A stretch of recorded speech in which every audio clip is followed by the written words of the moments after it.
اعوذ باللہ السمیع العلیم من الشیطان الرجیم بسم اللہ الرحمن الرحیم الحمد للہ رب العالمین والصلاة والسلام علی اشرف الانبیاء والمرسلین حبیب الہ العالمین ابی القاسم محمد وآلہ الطیبین الطاہرین المعصومین المظلومین الذين أذهب الله عنهم الرجس وطهرهم تطهيرا واللعنة الدائمة الباقية على أعدائهم أجمعين أما بعد فقد قال الله الحكيم في كتابه الكريم بسم الله الرحمن الرحيم إن الله يحب التوابين عزیزان گرامی، یہ ماہ رمضان، ماہ مغفرت، ماہ توبہ اور ماہ رحمت و برکت ہے۔ آج کی شب دوسری شب قدر ہے اور شب قدر کی بہت فضیلت ہے۔ عزیزان گرامی، یہ رمضان ہے، چونکہ یہ ماہ مغفرت ہے، ماہ توبہ ہے، لہٰذا آپ کی خدمت میں کچھ باتیں توبہ سے متعلق پیش کرنی ہے۔ آخر حقیقت میں توبہ ہے کیا؟ عزیزان گرامی، توبہ خداوند کریم کے رحمت واسعہ کا سب سے بڑا دروازہ ہے، جو اپنے بندوں کے لیے ہمیشہ کھلا رکھتا ہے۔ یہ توبہ کا دروازہ اللہ اپنے بندوں کے لیے ہمیشہ کھلا رکھتا ہے اور کبھی یہ بند نہیں ہوا۔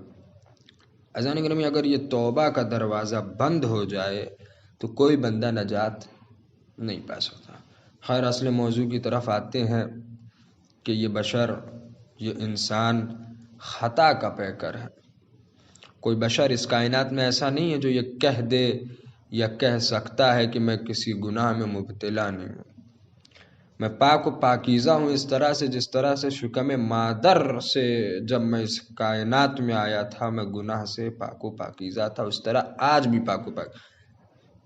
میرے دامن پہ گناہوں کا ایک بھی دھبا نہیں لگا ہے۔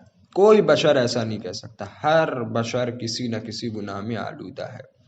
تو جب حقیقت یہ ہے کہ ہر بشر کسی نہ کسی گناہ میں، یعنی کوئی بشر ایسا نہیں ہے کہ جو کسی نہ کسی گناہ میں آلودہ نہ ہو، تو ضرورت ہے کہ کوئی ایسی دوا ہو کہ جو اس آلودگی کو ختم کر دے۔ تو خداوند حکیم نے توبہ کو اس کی آلودگی سے پاک کرنے کا آسان ترین نسخہ فرمایا ہے۔ عزیزاً، خوش نصیب ہے وہ افراد، وہ بندگان خدا کہ جو اس توبہ کے دروازے سے، اس کی اہمیت جانتے ہوئے اس توبہ کی دروازے سے فائدہ اٹھائیں اور نجات پا جائیں، خدا کی بارگاہ میں توبہ کریں۔ اور بد نصیب وہ ہیں کہ اس باب رحمت سے کوئی فائدہ حاصل نہ کر سکیں۔ روز قیامت جب بندے موقع حساب میں لائے جائیں گے اور اس سے ان کے اعمال کے متعلق پوچھا جائے گا، تو یہ بد نصیب بندے کہیں گے پروردگار میں نادان و بے خبر تھا، میں اپنی شہوت و غضب، خواہشات نفسانی کا اسیر تھا، میں شیطان کے وسوسوں کے سامنے بے بس تھا۔ جب یہ بندہ پروردگار کے سامنے یہ فریاد بلند کرے گا تو پروردگار پلٹ کے جواب دے گا، کیا میں نے تم پر توبہ کا دروازہ بند کیا تھا؟ کیا میں نے تم پہ باب توبہ نہیں کھولا تھا؟ کیا تم پہ کوئی جبر تھا، کوئی ظلم تھا، کوئی زیادتی تھی؟ کیا تم پر کوئی ایسی ذمہ داری ڈال دی گئی تھی جو تمہاری قوت و استطاعت سے باہر ہو، تمہاری طاقت نہیں تھی اس کام کو کرنے کی؟ کیا میں نے توبہ کے بارے میں سخت شرائط عائد کیے تھے؟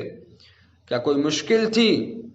تو بندہ گنہگار جواب میں عرض کرے گا، الہی ارحمنی اذ انقطعت حجتی وکل عن جوابک لسانی وطاش عند سؤالک ایای لبی۔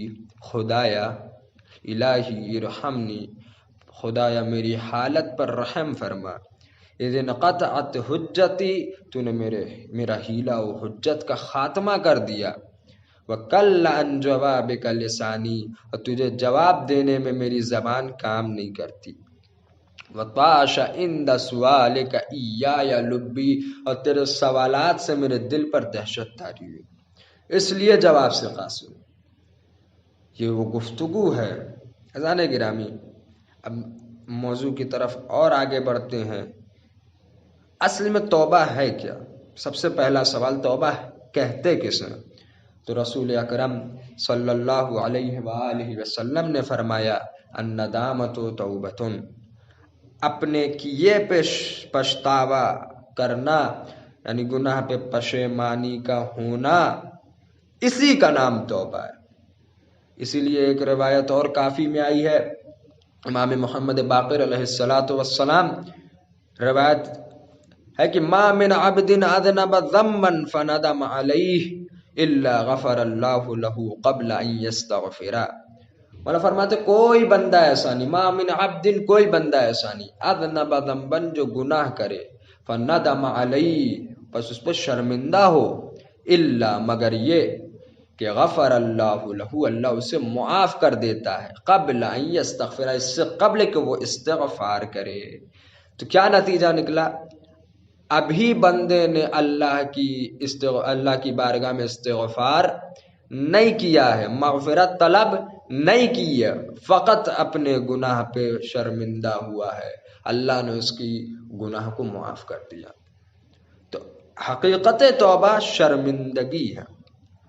اگر بندہ اپنے کیے پہ شرمندہ ہو جائے تو اللہ اسے معاف کر دیتا ہے۔ تو ظاہر کریں اگر کوئی حساس انسان ہو، کوئی محسوس کرنے والا ہو، تو وہ یہ احساس کرے کہ خدا کے نزدیک سب سے بری چیز اگر کچھ ہے تو کیا؟ وہ اس کی نافرمانی۔ اب ایسا احساس رکھنے والا شخص اس غلام کی مانند ہے جو اپنے مولا کے خلاف کوئی عمل انجام دے رہا ہے، وہ بھی اس غفلت میں کہ اس کا آقا اسے، اس کا مولا اسے دیکھ نہیں رہا ہے۔ بعد میں صاحب پتہ چلا کہ ہمارے آقا تو تاک میں جو جگہ ہے، چھید ہے، وہاں سے دیکھ رہے تھے۔ جب اس کو اس بات کا پتہ چلے گا کہ میں جو اپنے مولا کی مرضی کے خلاف عمل کر رہا تھا اسے میرا مولا دیکھ رہا تھا، میرا آقا دیکھ رہا تھا، تو اسے بعد میں شرمندگی ہوگی، اپنے کیے پہ پچھتاوا ہوگا، یہ میں نے کیا کر دیا، اور وہ چاہے گا کہ میں معذرت خواہی کروں۔ یا اس تاجر کی مانند ہے جس کا کوئی دانا دوست ہے، بہت ہی پڑھا لکھا دوست ہے، وہ منع کرتا ہے کہ دیکھو فلاں چیز کو فروخت مت کرو، فلاں لین دین مت کرو، نہیں تو تمہارا سارا سرمایہ ہاتھ سے چلا جائے گا، ٹھیک ہے، اور وہ اس کی بات نہیں مانے، لین دین کر دے، اور آخر میں نتیجہ یہ ہو کہ سارا سرمایہ ہاتھ سے نکل گیا، اوپر سے قرض بھی چڑھ گیا۔ اب جب بھی اس کو اپنے دوست کی بات یاد آئے گی تو پچھتاوا ہوگا نہیں۔ تزیان گرامی، جس خدا نے چہاردہ معصومین اہل بیت اطہار علیہ السلام جیسے رہبران و معصومین ہادیان ہماری خدمت میں بھیجے ہیں، اس کائنات میں بھیجے ہیں، وہ ہمیں پہلے سے بتا رہے ہیں فلاں کام نہ کرو، اس میں نقصان ہے، اس کام کو کرو، اس میں فائدہ ہے، اور ہم ان کی مخالفت کر کے اس کام کو کر رہے ہیں جس میں ہمارا نقصان ہے۔ تو اذان گرامی، کیا ہمیں پچھتاوا ہونا چاہیے یا نہیں ہونا چاہیے کہ ہم نے ان کی بات پہ عمل نہیں کیا؟ ایک آخری روایت بیان کر کے بات کو تمام کریں۔ توبہ کاملہ، ہمارا مسئلہ تو یہ ہے صاحب، گناہ ہو جاتی ہے، گال پہ ایک مرتبہ ادھر ایک مرتبہ ادھر کر لیا تو ہم سمجھتے ہیں اللہ نے معاف کر دیا، ہماری توبہ ہو گئی۔ اذان گرامی، اصل توبہ کیا ہے؟ مولا ایک روایت، کسی نے حضرت امیر المؤمنین علیہ السلام کے سامنے یہ جملہ کہا، استغفر اللہ، مولا نے فرمایا تیری ماں تیرے غم میں روئے، تمہیں معلوم ہے استغفار کیا ہے؟ مولا نے 6 چیزیں بیان کی کہ دیکھو بندہ تب تک حقیقت توبہ کو سمجھنے کے لیے کچھ چیزیں لازم ہیں، جب تک یہ 6 چیزیں ایک انسان کے اندر نہ پائی جائیں تب تک وہ بندہ توبہ کا اہل نہیں ہوتا۔ مولا نے وہ 6 چیزیں بتائیں کہ وہ 6 چیزیں کیا ہیں؟ کہ جو گزشتہ گناہ انجام دیا ہے اس پہ انسان پشیمان ہو، افسوس کرے کہ میں نے یہ کیا کیا، میں نے اپنے خدا اور خالق کی نافرمانی کی۔ پہلی چیز اپنے کیے پہ پشیمان۔ دوسری چیز مولا فرماتے ہیں ہمیشہ کے لیے گناہ کو چھوڑنے کا مصمم اور پختہ ارادہ کر لے کہ اب یہ گناہ نہیں کریں گے۔ دو چیزوں میں جو گزشتہ گناہ ہو گیا ہے اس پہ پشیمان ہو اور ارادہ کر لے کہ آگے سے جا کے کبھی وہ گناہ نہیں کریں گے یا کوئی بھی گناہ نہیں کریں گے۔ عزیزان اکرام یہ دو چیزیں ہو گئی۔ تیسری چیز اگر لوگوں کے حقوق اس طرح ادا کرے کہ مرتے وقت کسی قسم کا حق اس کے کاندھوں پہ اس کے اوپر باقی نہ رہے۔ ٹھیک ہے، تین چیزیں، ہر وہ واجب عمل جو اللہ کی طرف سے عائد ہوا ہے انجام نہ دیا ہو تو اس کی قضا بجا لائے۔ چار، اور مال حرام جو اس کے بدن پہ چڑھ گئے، مال حرام سے جو چیزیں جو غذائیں کھائی ہو وہ بدن پہ چڑھ گئی ہے، وہ گوشت جو مال حرام سے بدن پہ چڑھا ہو اس کو غم آخرت میں اس طرح سے پگھلا دے کہ بدن کی کھال ہڈیوں میں جا کے پیوست ہو جائے، پھر اس کے اوپر حلال گوشت چڑھے۔